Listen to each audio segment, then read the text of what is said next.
દેશભરમાં ઠંડી અને ધુમ્મસ વચ્ચે હવે ઉત્તર ભારત માટે નવી આફત ઊભી થઈ છે. નમસ્કાર, પ્રાઇમ ડેબ્યુમાં આપનું સ્વાગત છે. આઈએમડીના અનુમાન મુજબ 22 થી 24 જાન્યુઆરી દરમિયાન ઉત્તર પ્રદેશ, પંજાબ, હરિયાણા, દિલ્હી, હિમાચલ, ઉત્તરાખંડ, પશ્ચિમ અને પૂર્વ રાજસ્થાન સહિત અનેક રાજ્યોમાં વીજળી સાથે વરસાદ અને 30 થી 50 કિલોમીટર પ્રતિ કલાકની ઝડપે પવન ફૂંકાવાની શક્યતા છે. ગાઢ ધુમ્મસને કારણે 26 જિલ્લાઓમાં દ્રશ્યતા ઘટશે. ખાસ કરી સવાર અને રાત્રે મુસાફરોને સાવધ રહેવાની સલાહ છે. પર્વતીય વિસ્તારોમાં વરસાદ અને હિમવર્ષાનો પ્રભાવ વધુ દેખાશે.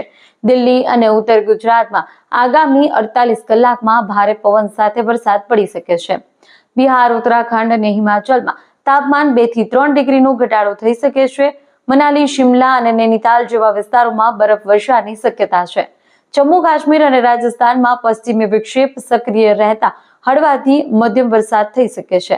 મધ્યપ્રદેશના કેટલાક વિસ્તારોમાં શીત લહેરની ચેતવણી યથાવત છે.